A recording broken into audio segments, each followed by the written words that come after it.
주님을 찬양하십시다. 어떻게 해요? 어떻게 해요? 하시자면서요. 우리 온 마음으로, 우리의 목소리로, 우리의 전 존재로 주님을 찬양하고 높이는 것. 이걸 이렇게 한번 예를 들어보면 어떨까 싶습니다. 여러분 그 콘서트 혹시 가보신 분들 계세요? 그 뭐 유명한 그냥 가수들, 요즘 뭐 유행하는 유명한 가수들, 특별히 요즘 뭐 젊은 세대들이 좋아하는 뭐 아이돌들이 하는 뭐 그런 콘서트 혹시 가보신 분들은 아마 그런 분위기를 아실 텐데요. 모든 거기에 참여한 대부분의 관객들이 누구 때문에 가는 거예요? 누군지도 몰라. 그 콘서트 갔는데 그 콘서트가 누구 콘서트인지도 몰라. 그냥 얼떨결에 따라갔어. 그럼 뭐 하고 있어요? 그냥 꽃다는 보리차로처럼 이렇게 보고 와 신기하다 이러고 있겠죠. 근데 거기 콘서트에 오는 거의 대부분의 사람들은 누가 가요? 팬들이 갑니다. 요즘 여러분 콘서트 가격, 티켓 가격 얼마 정도 하는 줄 아세요? 보통 한 15만 원, 20만 원부터 시작합니다. 한 장이. 그 돈 내고 가요. 근데 아깝다는 생각을 안 하고 가요. 왜요? 그 가수를 좋아하는 팬들이 가기 때문에 그래요. 가서 뭐예요? 앞에서 가수는 공연을 합니다. 근데 공연보다도 콘서트장에 중요한 게 있어요. 모든 관중들이 뭘 하고 있냐면 다 그 가수를 바라보고 있어요. 또 뭐예요? 열렬히 환호합니다. 열렬히 열광해요. 막 가수의 이름을 부르기도 하고 연호하기도 하고 박수를 치기도 하고 어떻게 해요? 이렇게 안 해요. 어떻게 해요? 자기 몸이 부서져라. 제가 한번 예전에 결혼하기 전에 한 20몇 년 전에 그 대학 근처에 한번 산 적이 있는데요. 잠깐 몇 개월 살았는데 우연히 이제 머리 자르러 갔다가 막 소리가 시끄러워서 봤더니 그 대학에 축제를 하고 있더라고요. 축제를 하고 있어서 궁금해서 저는 신학교를 나왔으니까 일반 대학 축제를 많이 안 가봤거든요.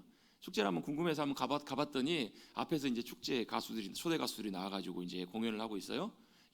공연이 어떻게 되냐면 대운동장인데 이쪽에 무대가 있고 이렇게 운동장, 축구장 같은 큰 데가 있고 뒤에 이제 스테디움들이 이렇게 쭉 주변에 있는 거예요. 저는 이제 귀찮으니까 제일 맨 뒤에 여기 스테디움 저 멀리서 이제 축구장 반대편에서 보고 있는 거예요. 사람들도 이제 축구장에 다 모여가지고 공연을 보고 있는데 갑자기 이제 그 다음 가수가 나오는데 그 가수가 그때는 제가 몰랐는데 굉장히 그 당시 젊은 친구들이 좋아하는 유명한 가수였어요. 딱 누가 나옵니다 했더니 갑자기 어떻게 된 줄 아세요? 그 뒤에 앉아있던 학생들, 거기 운동장에 다 모였던 학생들이요, 갑자기 일어나더니 벌떼처럼 물결 파도가 치는 것처럼 앞으로 사람들이 쫙 밀려가는 거예요. 와, 깜짝 놀랐어요. 야, 사람들이 그 앞에 가가지고요 일어서가지고 열광을 하면서 막 소리를 지르면서 손을 들면서 가수의 노래 부르는 게 환호를 하는데요. 야, 그 가수가 그렇게 유명한 가수인지 몰랐거든요. 근데 아무튼 그렇게 열광을 하면서 그렇게 달려가가지고 그렇게 하더라고요. 여러분, 그게 예배입니다. 그게요, 천상에서 하나님 앞에 우리가 드릴, 천상에서 천사들이 함께 드릴 예배예요. 우리 예배하면 뭐 거룩 이렇게 생각하잖아요. 아니요, 하나님의 영광을 보면, 하나님의 그 아름다우심과 귀함을 보면요, 우리는 우리 속에서부터 이게 터져 나와요. 뭐가요? 감격과 감사와 우리의 고백이. 그래서 예배는 어떻게 드리는 거라고요? 우리의 모든 것을 다 주님 앞에 드리며 온 마음과 온 뜻으로 주님 앞에 다 드리는 거예요. 여러분, 하나님이요, 그 유명한 가수, 그 가수보다도 못하세요? BTS 누군지 아시죠? 방탄소년단.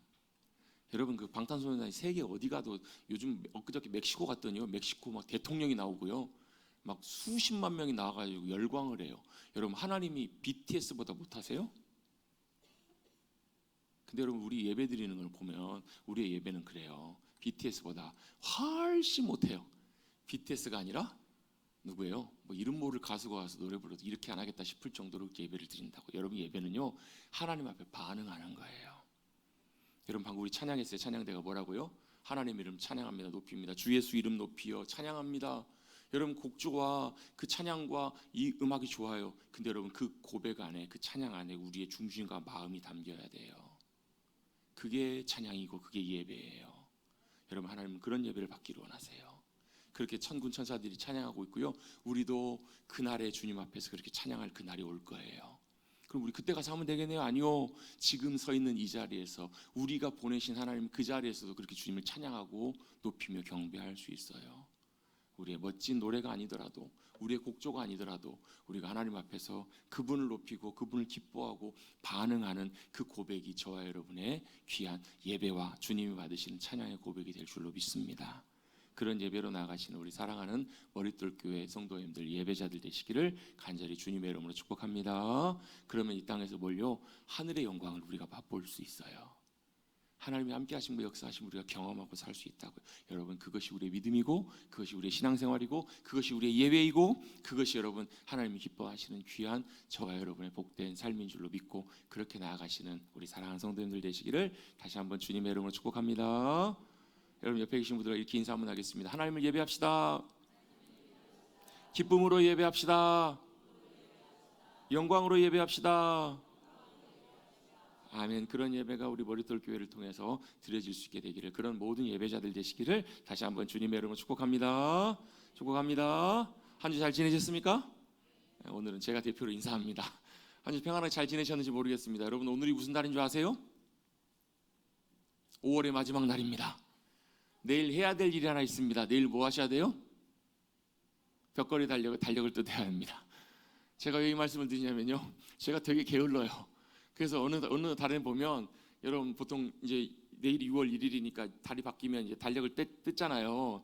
근데 잊어버리고 있어요.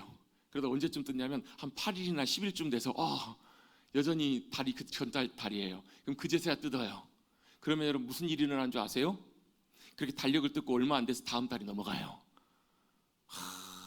깜짝깜짝 놀랄 때가 많아요. 아니, 엊그저께 달력 뜯은 것 같은데 벌써 한 달이 지나서 다음 달이 돼요. 여러분, 그거 못 느끼세요? 느끼시죠? 벌써 여러분, 내일이면 벌써 2026년도도 절반이 지나가는 달이에요. 6월 달이에요. 전 아직도 엊그저께 송구현 씨 예배 드린 것 같은데, 1월 1일인 것 같은데 벌써 절반이 지나갔습니다. 여러분, 절반이 눈 깜짝, 시작이 반이고 반 지났으니까 다 끝났네요. 여러분의 인생의 시간들이 그렇게 빨리빨리 지나갑니다. 여러분, 시간이 빨리 지나갈 때 우리는 뭘 해야 될까요? 아유, 목사님, 시간이 빨리 지나가는 거 어떻게 해요? 그냥 세워라. 흘러가는 대로 맡기고 살아가야 되죠. 그냥 흘러가면 흘러가는 대로 살아야죠. 그죠? 그게 아니에요. 왜요? 저와 여러분의 삶은 주님이 예수님의 십자가의 보혈의 은혜로 저와 여러분을 값주고 사신 주님의 것이기 때문에 그래요. 이제 아멘을 안 하시는데요, 이유가 있습니다. 왜냐하면 우리가 복음을 듣고 예수님이 나의 구주심을 믿고 예수님이 나를 위해 십자가에 돌아가셨음을 믿고, 그래서 예수님의 십자가의 죽으심이 나의 구원이 되는 것을, 내가 예수님을 영접하고 모셔드리면 예수님이 나의 구원이 되셔서 내가 거듭나고 하나님의 자녀가 된다는 것을 믿고 고백하고 주님을 붙든다면 우리는 뭘 고백할 수 있냐면, 주님이 나를 값주고 사셨구나. 그래서 내가 누구 거라고요? 주님의 것이라고 고백할 수 있어요. 내가 누구 거라고요? 주님의 것이라고요. 근데 이게 고백이 안 돼요. 내가 내 것이지 왜 주님의 것이야? 라고 하시는 분들은 뭐가요? 다시 복음으로 돌아가셔야 돼요.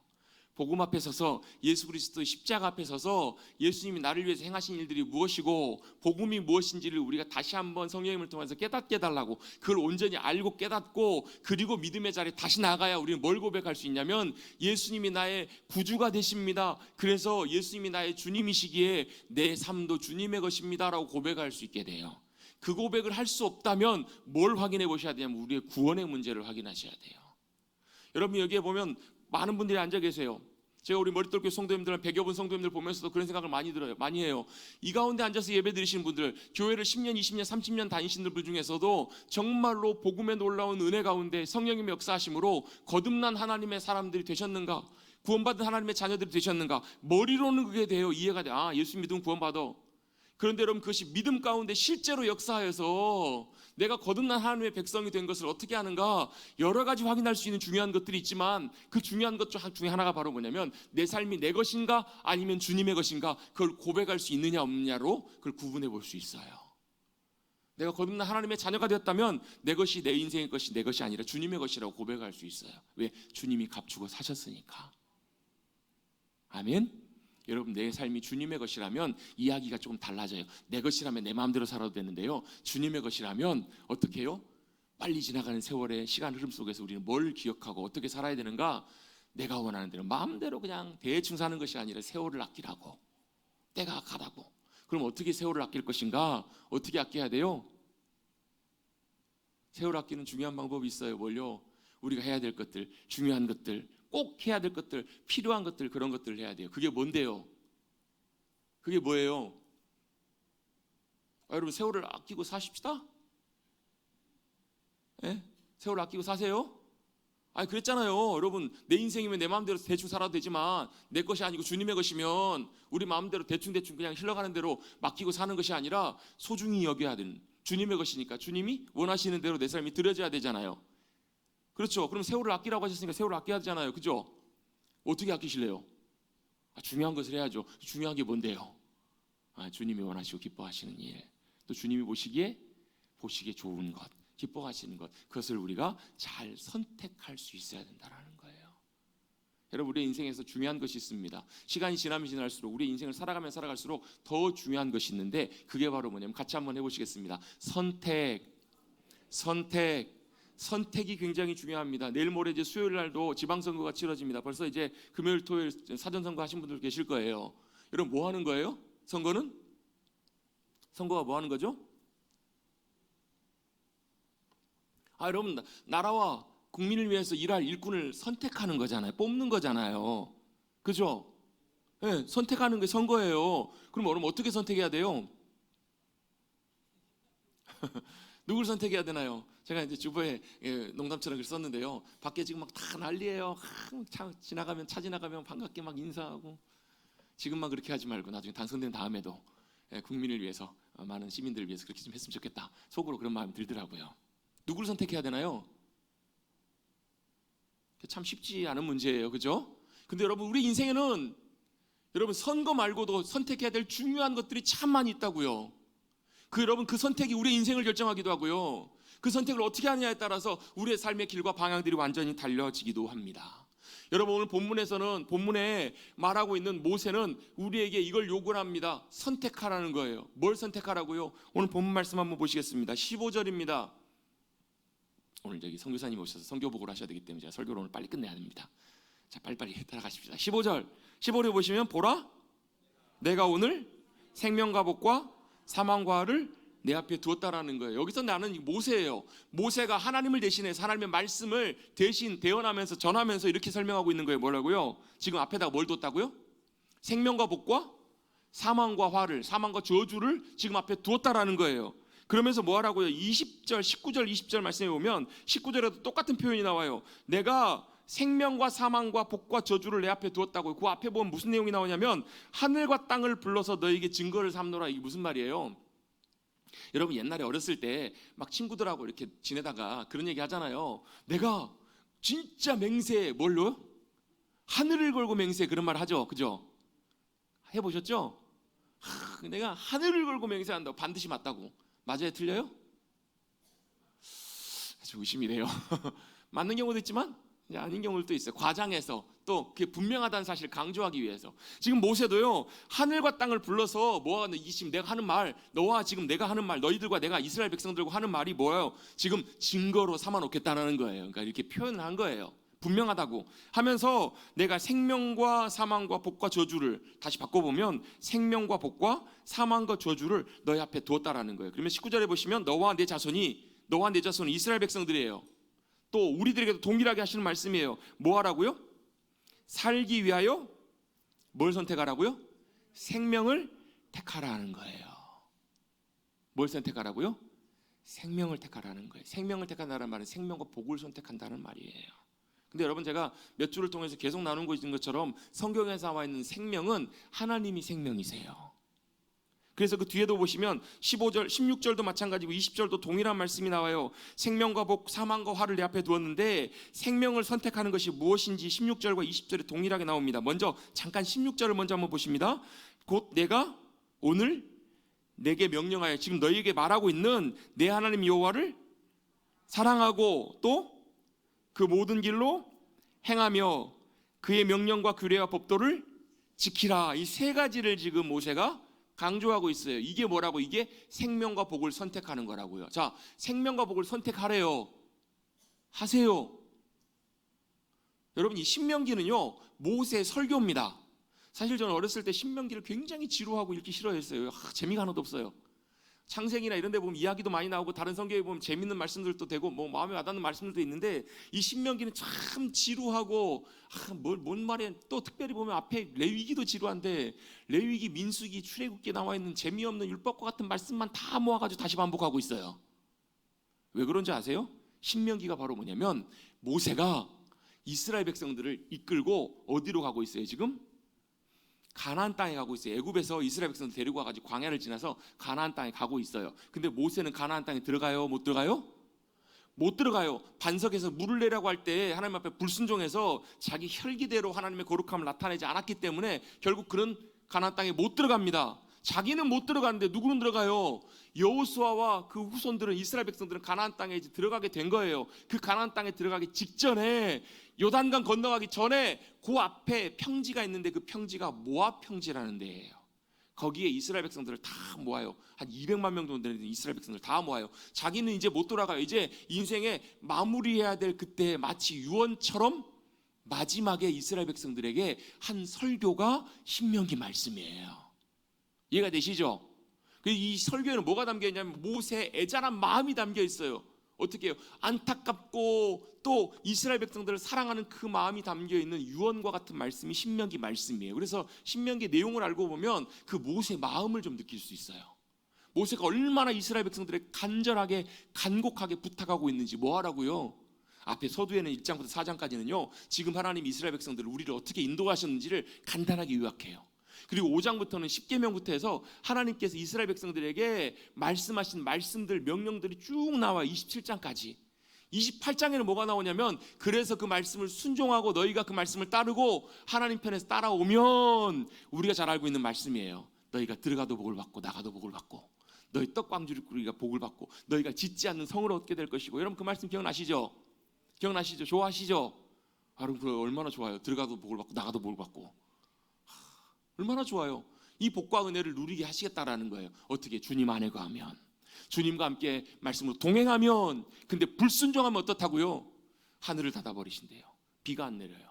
요즘 여러분 농사 앞두고 있는데 비가 중요하잖아요. 지금이야 좀 낫지만 옛날에는 이런 비가 안 오면 망하는 거예요. 먹고 살 길이 막막한 거예요. 비를 멈추시겠다고, 전염병이 돌게 하시겠다고, 대적들이 쳐들어가게 하시겠다고. 이걸 하나님께서 말씀하고 계세요. 뭐 하라는 거예요? 주님 앞에 말씀 앞에 순종하는 것, 그것이 너희의 생명이라는 거예요. 너희에게 복과 유익이라는 거예요. 근데 여러분 아이들한테 여러분 야 이게 너희에게 유익한 거야, 이거 너희 꼭 필요한 거야 얘기하면 애들이 들어요 안 들어요? 그걸 뭘로 들어요? 잔소리로 듣잖아요. 듣기 싫어하죠. 근데 여러분 그 애들만 그런 게 아닌 것 같아요. 누구도 그래요? 우리도 똑같아요. 우리도 참 잔소리처럼 들어요.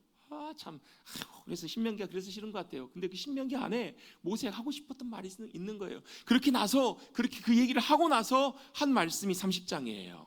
특별히 30장 오늘 읽었던 11절부터 보시면요, 내가 오늘 너에게 명령한 이 명령은 너희에게 뭐라고요? 어려운 것도 아니요, 먼 것도 아니래요. 여러분 하나님의 말씀이 여러분 어렵고 멀어요? 하나님의 말씀 지키고 순종하는 것들이 여러분 참 쉽죠? 일부 예배 때 똑같으시더라고요. 그렇잖아요. 모세가 뭐라고요? 어려운 것도 아니고 먼 것도 아니래요. 그래서 하늘에 올라가가지고 하나님의 말씀을 누가 받아가지고 와라. 바다의 건너편에 있으니까 바다에 건너가서 하나님의 말씀을 우리에게 좀 들어서 좀 우리에게 전해달라. 이렇게 할 것이 아니라는 거예요. 14절입니다. 14절은 같이 한번 읽어보겠습니다. 14절 시작. 오직 그 말씀이 내게 매우 가까워서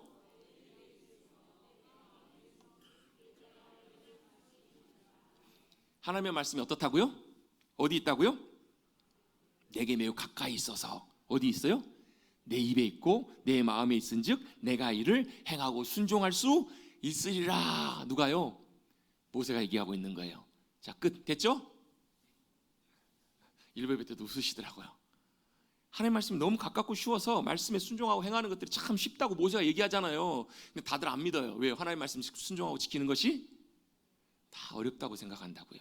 왜 어려운 줄 아세요?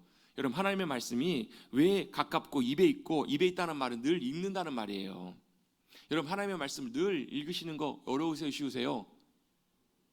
어려우시죠? 왜 어려운 줄 아세요? 피곤하면 힘들고 바쁘면 어렵고 안 돼요. 근데요, 방법이 하나 있어요. 하나님 말씀이 참 입에 있고 또 행하는 것이 쉬워지는 딱 방법이 한 가지가 있습니다. 어떻게 하면 되냐면 사랑하면 돼요. 간단합니다. 사랑하면 하나님의 말씀이 어디에 늘 입에 있어요. 여러분, 사랑하는 사람은 늘 불러요. 저 집에 가면 제일 먼저 뭘 하는 줄 아세요? 막내 불러요. 조하나 불러요. 왜 불러요? 귀찮으면 뭐하러 불러요. 여러분, 사랑하면요 늘 그 말이 입에 있어요. 또 그것이 순종하고 지키는 것이 어렵지 않아요. 그래서 뭐 하라고요? 생명과 복을 선택하는데 그 방법이 어떻게 생명과 복을 선택할 수 있는가? 여러분, 생명과 복을 선택하십시다. 근데 어떻게 선택한다고? 아까 읽었던 16절 한번 보십니다. 16절에 보시면 곧 내가 오늘 내게 명령하여 내 하나님 여호와를 뭐 하라고요? 첫 번째 사랑하는 거예요. 하나님 사랑하래요. 두 번째 모든 길로 행하며, 여기서 말하면 길이라는 말은 우리의 삶을 말해요. 삶. 성경에서 말하는 길을 걷다, 동행한다, 길이라는 말은요 우리 인생, 삶을 의미하는 표현들이 대부분이에요. 모든 길로 행하라는 말은 뭐예요? 하나님을 사랑하고 하나님과 함께 인생의 길들을 걸어가고 그의 명령과 규례와 법도를 지키는 거예요. 하나님 말씀을 순종해 지키는 것, 그게 생명과 복을 선택하는 길입니다. 생명과 복을 선택하십시다. 그럼 어떻게 해야 된다고요? 첫 번째, 여호와를 사랑하여. 두 번째, 그 모든 길로 행해요. 세 번째, 명령과 규례와 법도, 하나님의 말씀을 지켜 순종하는 삶을 사는 거예요. 끝. 지면 좋겠지만 그걸 20절에서는요 조금 다른 표현으로 표현합니다. 20절도 한번 잠깐 보겠습니다. 내 하나님 여호와를 첫 번째가 뭐예요? 사랑하고, 똑같죠? 두 번째는 뭐예요? 그의 말씀을 청종하며, 뭐예요? 하나님의 말씀을 들으라는 거예요. 듣고 순종하라는 말. 청종은 듣고 순종하는 걸 말해요. 그래, 여기까지는 똑같습니다. 근데 하나가 더 나와요. 또 그를 의지하라는 말씀이 나와요. 약간 다른 표현이긴 하지만 뭐 문맥상, 내용상, 본질이 내용에 많이 다른 건 아니에요. 근데 여기서 우리 오늘은 딱 한 가지만 여러분 우리 살펴보십시다. 하나님 생명과 복을 선택하는 그 중요한 요소들 중에서 하나님 사랑하는 것, 말씀을 청종하는 것 다 중요하고 다 나눠야 될 것들이 굉장히 많아요. 이거 하다 보면 한참 시간이 걸려요. 이건 다른 시간에 여러 번 나눈 적도 있고 또 나눌 거예요. 오늘은 딱 한 가지만 살펴보려고 하는데요. 그를 의지하라. 왜냐하면 그는 우리의 생명이시오 장수이시니 그를 의지하면 하나님께서 주시기로 약속하신 그 땅에 우리가 영원히 거주하게 될 것이다. 이렇게 모세가 약속을 하고 있는 거예요. 그러면 여러분, 여기서 말하는 하나님을 의지하라는 말이 무슨 의미인지를 우리가 좀 생각해 볼 필요가 있습니다. 여러분, 한번 여쭤보겠습니다. 하나님 의지하십니까? 하나님을 의지한다는 말이 무슨 말인지를 알아야 우리가 하나님을 의지하잖아요. 물론 여러분, 이 의지하다는 말을 믿음이라는 말과도, 하나님을 믿는다라는 말과도 바꿔서도 표현할 수 있어요. 믿음이 뭐예요, 여러분? 믿는 거잖아요. 어떻게 믿어요? 빨리 하세요. 그래, 빨리 끝나요. 저 배고파요. 믿는다라는 말이 무슨 말이에요? 믿는다. 제가 이런 믿음을 나누면서 여러 가지 믿음의 성격들을 나눈 적이 있어요. 믿음은 보는 거예요. 가나안 땅에 이스라엘 백성들이 못 들어갔던, 38년 전에 못 들어갔던 이유가 뭐예요? 정탐꾼들이 가서 가나안 땅을 잘 봤어요. 보는 거라고요. 근데 뭘 봤어요? 그 땅은 잘 보고 정탐은 잘했을지 모르지만 뭘 못 봤냐면 함께 하신 하나님, 그리고 그들을 승리케 하실 그 하나님을 그들은 못 봤던 거예요. 누구만 봐요? 여호수아와 갈렙만 봤던 거예요. 그래서 누구만 들어가요? 여호수아 갈렙이 들어가요. 왜요? 그게 믿음이거든요. 믿음은 뭐 하는 거예요? 보는 거예요. 뭘 보는 거예요? 함께 하신 하나님, 역사하실 그 하나님을 바라보는 것이 믿음이에요. 근데 이게 없으면, 이게 안 보이면 뭐만 보여요? 우리 현실만 보여요. 상황만 보인다고요. 그러면 어떻게 돼요? 울며 통곡해요. 이스라엘 백성들처럼 낙심해요. 이건 여러분 믿음이 아니에요. 믿음은 바라보는 거예요. 누구를 바라보는 거예요? 주님을 바라보는 거예요. 또 믿음은 뭐 하는 거예요? 맡기는 거예요. 이거 다 설명하다 보면 이것도 시간 한참 걸려요. 맡기는 거 누구에게요? 하나님께 맡기는 거예요. 제가 우스갯소리로 그런 말씀 잘 드려요. 우리 성도님들 기도하러 나오셔가지고 주님 앞에 맡긴다고, 주님 앞에 믿음으로 맡깁니다. 너희는 모든 아무것도 염려하지 말고 오직 모든 일에 기도와 간구로 하나님께 모든 걸 아뢰라, 맡기라. 맡긴다는 말은 캐스트어웨이, 던진다라는 거예요. 하나님 앞에 내어드린다는 거예요. 기도하면서 하나님 앞에 다 맡겨요. 그리고 기도 끝날 때 다시 다 짊어지고 가요. 무슨 얘기예요? 맡기는 삶이 되지 않아요. 맡긴다. 하나님 앞에 맡겨야죠. 당연히 맡겨야죠. 하는데 여전히 누가 짊어지고 있냐면 내가 짊어지고 살아가요. 여러분, 믿음은 하나님 앞에 전적으로 맡기는 거예요. 여러분, 짊어지고 있는 인생의 짐들을 주님 앞에 맡기십시다. 여러분, 삶의 형편과 처지를 주님 앞에 내어놓고 맡기십시다. 맡겨놓고 다시 찾아가지 마시고 맡겨놓고 주님 앞에 내어드리십시다. 그게 믿음이라고요. 근데 여러분 이게 이제 믿음의 여러 가지 의미가 있는데요. 오늘 본문에 나와 있는 의지하라는 말은 여러분 원어를 통해서 한번 좀 생각해 볼 필요가 있습니다. 성경 원어에 다바크라는 단어를 사용해요. 다바크. 이 말은 무슨 의미가 있냐면요. 뭐 의지하다. 옛날 성경에 보면 이게 부종하다라는 단어가 나와요. 부종하다라는 말 우리가 지금 현대어로는 잘 쓰는 말이 아니거든요. 이게 무슨 말인가? 의지하다, 부종하다. 이 말은 이 원어 다바크라는 말은 딱 붙어 있다는 말이에요. 어떻게 붙어 있냐면 도저히 뗄 수 없을 만큼 떼기 어려울 만큼 딱 붙어 있는 거 이게 다바크예요. 그래서 이제 지금은 여러분 뭐 좋은 접착제들이 많아요. 에폭시도 있고 이거 딱 붙으면 잘 안 떨어져요. 거의 안 떨어져요. 근데 과거에는 제일 잘 붙는 접착제 중에 하나가 악효였잖아. 악효로 딱 붙어 놓으면 떨어져 안 떨어져요? 물론 악효가 열에는 약합니다. 데피면 이제 뜨겁게 데피면 이제 녹아 떨어지긴 하는데 그것처럼 완전히 딱 달라붙어서 하나가 되듯이 그렇게 붙어 있도록 하라. 이게 뭐라는 거예요? 이게 다바크라는 거예요. 자, 하나님을 의지하라. 그를 의지하라는 말의 의미가 무슨 의미라고요? 딱 달라붙어 있으라는 거예요. 누구에게요? 하나님께 딱 달라붙어 있으라. 이게 의지하라는 말이라는 의미라는 것입니다. 여러분 하나님께 어떻게 하라고요? 의지하십시다. 그게 생명과 복을 선택하는 방법이에요.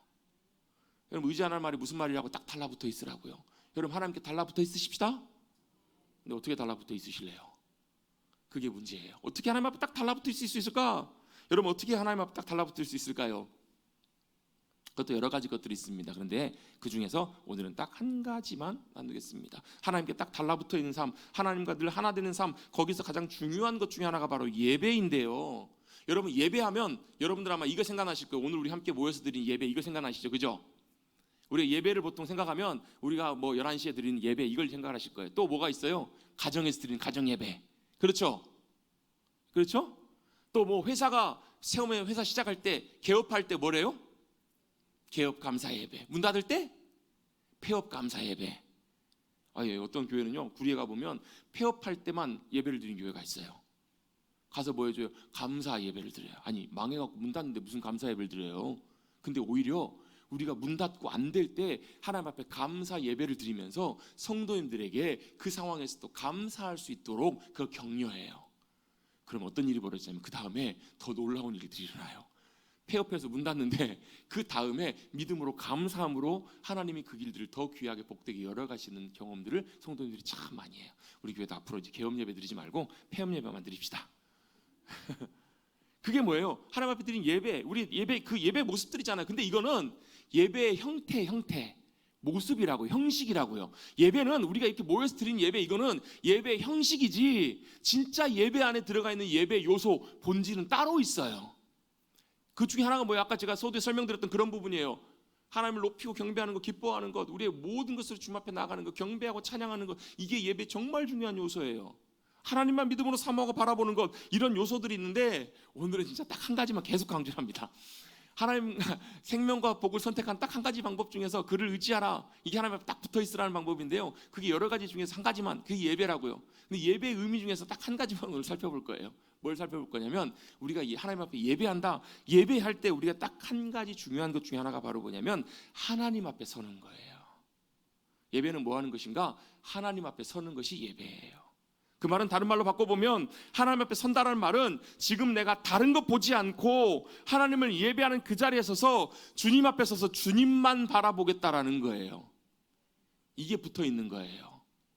여러분 주님께 딱 붙어 있고 의지한다라는 것, 이건 하나님을 예배하는 자리에서 다른 것 보지 않고 하나님만 바라보겠다라는 거예요. 이 말을 다른 말로 바꿔보면 환경과 상황이 어떠할지라도 그걸 보지 않고 지금 이 자리에 내 고백을 받기로 원하시는, 내 앞에 함께 하시는 그 주님만 바라보고 다른 걸 신경 쓰지 않겠다라는 의미예요.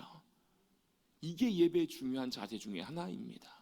이게 하나님 앞에 붙어있는 생명과 복을 선택하는 가장 중요한 요소 중에 하나라고 볼 수 있어요. 제가 최근에 좀 자주 듣는 찬양이 하나 있어요. 그 찬양이 나는 일어섭니다 라는 찬양이에요. 최근에 나온 찬양이어서 아마 많은 분들이 모르시리라 생각을 합니다. 목사님이, 어떤 찬양사가는 목사님이 이제 쓴 찬양인데요. 가사가 이래요. 어둠 속에 아무것도 보이지 않아도, 여러분 인생 사시면서 여러분 인생이 진짜 깜깜하고 아무것도 안 보이는 것처럼 그렇게 느껴졌을 때 있으시죠? 지금 그러신 분들도 계실 수 있을 거예요. 자, 어둠 속에 아무것도 보이지 않아도, 또 그 뒤에 가사가요, 주님의 약속을 잊을 때도, 이게 무슨 얘기냐면 주님의 말씀하심이 들려지지가 않아요. 우리 아까 찬양했잖아요. 주님 약속하신 말씀 위에서 내가 굳게 서겠습니다. 근데 여러분 아무것도 안 보여. 아무것도 들리지도 않아요. 아무 하나님의 말씀의 역사도 경험되지 않아요. 근데 그럴 때에도 주님이 붙들고 계시기 때문에 버텨내는 삶, 그것이 주님이 원하는 삶. 이게 가사예요. 이 두 번째 돌아가는 가사에 보면요, 절망 중에 무엇 하나 들리지 않아도, 여러분 사람이 절망하면요 뭐 들려요 안 들려요? 아무 소리도 안 들려요. 여러분 진짜 우리가 어려움 가운데 있으면 아무것도 보이지 않고 들리지 않잖아요. 또 심지어 예수의 능력이 힘이 잃어가도, 이게 무슨 말이냐면 여러분 예수님이 저와 여러분의 능력인 줄로 믿습니다. 근데 능력으로 여겨지지가 않는 거예요. 예수님이 능력이신데 그건 그냥 말뿐이고 성경의 내용들이고 예수님이 내게 전혀 능력으로 역사하시지 않을 것처럼 그렇게 생각될 때, 진짜 하나님 나 안 도와주시는 것 같고 하나님 나 전혀 붙들어 주지 않는 것처럼 여길 때 뭐 하는 거냐면 주님의 자녀이기 때문에 예배하는 삶, 그게 주님이 원하는 삶. 그래서 후렴 부분에 보면 후렴에 이렇게 설명합니다. 나는 일어섭니다. 왜 일어서겠다라는 거예요. 절망 중에 아무것도 안 보여도, 아무런 하나님의 힘을 내가 느끼지 못하고 살아갈 그때에도, 아무 느낌이 없어도, 하나님이 아무것도 역사하지 않는 것처럼 보여도 나는 일어서겠다라는 거예요. 뭐 하기 위해서? 예배하기 위해서. 나는 일어섭니다. 더 이상 내 삶에 아픔이 아프게 두지 않겠습니다. 이게 처음에 이 가사를 보고 도대체 뭔 내용인가 했어요. 더 이상 내 삶에 아픔이 아프게 두지 않겠습니다. 무슨 내용 같으세요? 국어 문제입니다.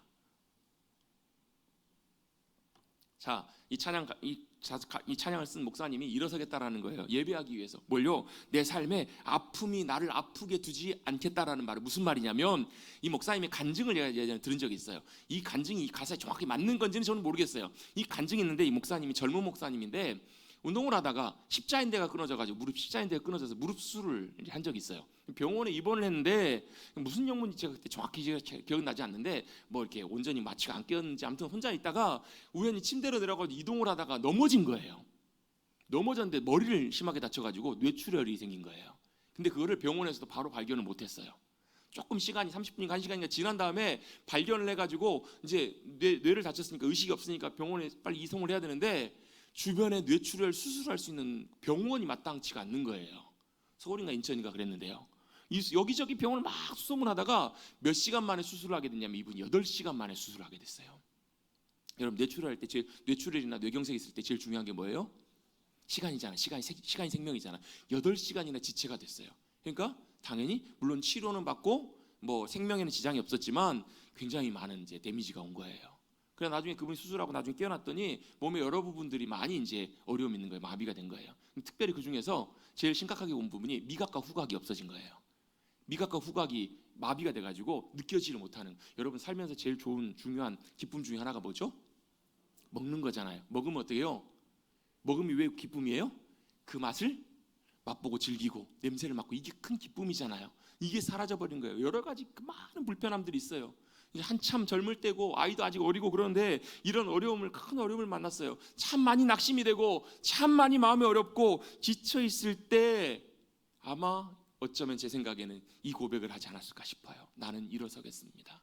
내 삶에 여전히 아픔이 있고 내 삶에 문제가 있고 현실과 환경을 놓고 볼 때는 답이 없는 상황이지만 그럼에도 불구하고 일어나서 내 삶에 있는 아픔이 나를 더 이상 아프지 않게, 이것들 어떻게 해요? 무시하고 이것들이 나를 더 이상 영향 끼치지 않게 하고, 그리고 나서 뭐 한다고요? 나는 예배하겠습니다. 그리고 주님이 약속하신 그 말씀의 자리로 다시 한번 나가겠습니다. 이게 찬양의 가사예요. 이게 고백이라고. 여러분 이게 예배입니다. 예배는 뭐예요? 상황과 환경이 그럴지라도 일어나겠다라는 거예요. 그리고 하나님 앞에 서서 하나님만 보겠습니다. 하나님만 바라보겠습니다. 내 시선을 주님 앞에 고백하겠습니다.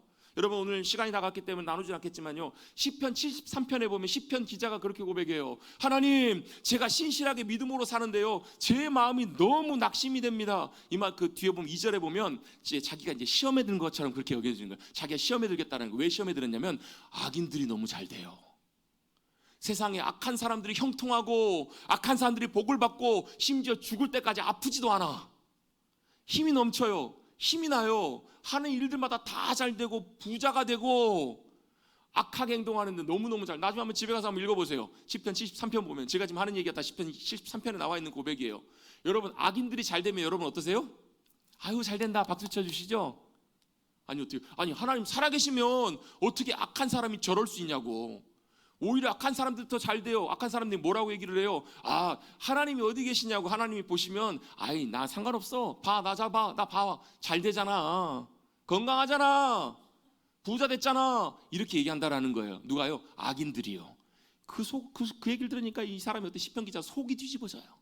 마음이 너무 좋지 않아요. 근데 자기는 어때요? 의로운 길을 걸어간다고 하는데 오히려 큰 고난을 당하고 어려움 당해요. 근데 거기서 반전이 하나 있어요.